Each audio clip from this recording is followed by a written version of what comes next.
ठीक है, अगर हम विश्लेषण करें, अधिकांश प्रमुख धर्मों की शिक्षाएं उनमें से कई समान हैं। उदाहरण के लिए सभी प्रमुख धर्म कहते हैं कि चोरी नहीं करनी चाहिए, लूटपाट नहीं करनी चाहिए। हिंदू धर्म कहता है, यहूदी धर्म कहता है, ईसाई धर्म कहता है, इस्लाम भी यही कहता है। तो इस्लाम और अन्य प्रमुख धर्मों के बीच क्या अंतर है? अंतर यह है कि इस्लाम अच्छी बातों के बारे में बात करने के अलावा आपको यह अच्छाई कैसे प्राप्त की जाए इसका तरीका भी दिखाता है। उदाहरण के लिए इस्लाम ये कहने के अलावा कि धोखा नहीं देना चाहिए, ये कहने के अलावा कि चोरी नहीं करनी चाहिए, लूटपाट नहीं करनी चाहिए, यह आपको एक तरीका दिखाता है कि कैसे एक ऐसी स्थिति प्राप्त की जाए जिसमें लोग चोरी नहीं करेंगे, लोग लूटपाट नहीं करेंगे। इस्लाम पहले ज़कात के बारे में बात करता है।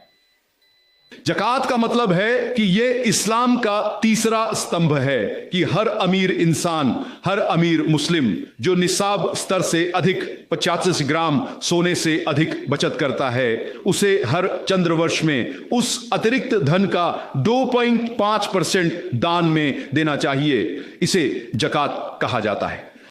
यदि दुनिया का हर अमीर व्यक्ति ज़कात दे तो इस दुनिया से गरीबी मिट जाएगी, कोई भी व्यक्ति भूख से नहीं मरेगा। इसके बाद कुरान में कहा गया है कि जहां तक चोर की बात है, चाहे वह पुरुष हो या महिला, अल्लाह की ओर से सजा के रूप में उसका हाथ काट दो। अब दान देने के बाद अगर उसके बाद कोई चोरी करता है, कोई लूटता है, अल्लाह कहते हैं चोर के लिए चाहे वह पुरुष हो या महिला, अल्लाह की ओर से सजा के रूप में उसका हाथ काट दो।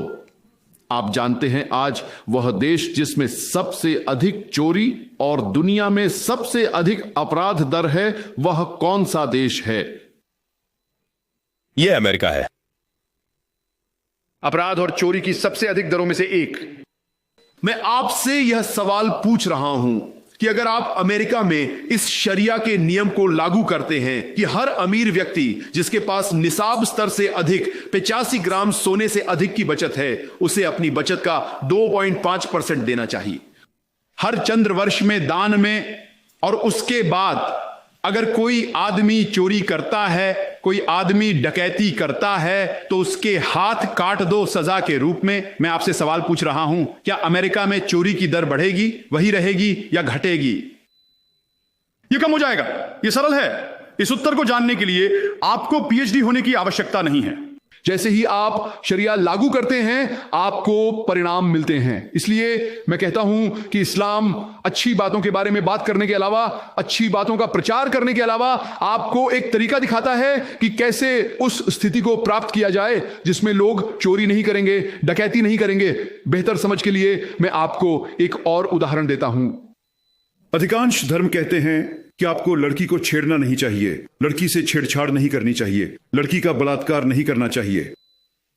हिंदू धर्म ऐसा कहता है, ईसाई धर्म ऐसा कहता है, इस्लाम भी यही कहता है। तो इस्लाम और अन्य धर्मों में क्या अंतर है? अंतर यह है कि इस्लाम आपको यह बताने के अलावा कि आपको किसी महिला को छेड़ना, परेशान करना या बलात्कार नहीं करना चाहिए, यह आपको एक तरीका दिखाता है कि कैसे एक ऐसी स्थिति प्राप्त की जाए जिसमें लोग परेशान या लूटपाट नहीं करेंगे।